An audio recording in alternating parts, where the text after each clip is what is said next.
anos atrás, eu teria dito que isso é ridículo. Impossível. Mas isso foi antes de eu descobrir sobre dimensões alternativas e monstros, então... eu vou parar de achar que eu entendo as coisas. Tanta coisa rolou desde que você se foi. O seu pai ficou...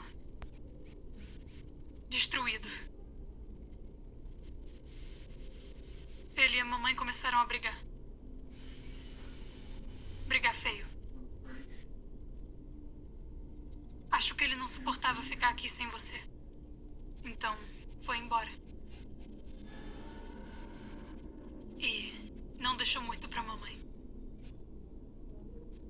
Ela arranjou um emprego extra e se mudou pra aqueles trailers maravilhosos na Curly. Resumindo, desde que você se foi, tá tudo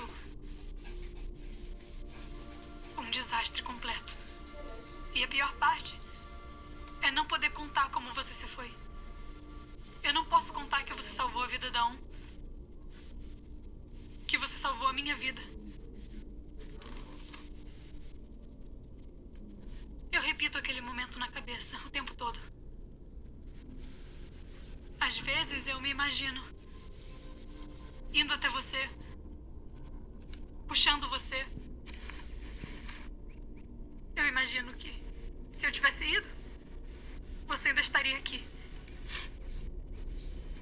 E tudo estaria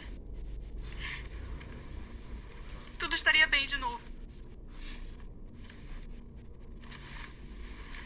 Eu imagino a gente ficando amigo. Bons amigos. Que nem irmão e irmã de verdade. Eu sei que é ridículo. Você me odiava. Eu odiava você. Mas acho que a gente podia tentar de novo.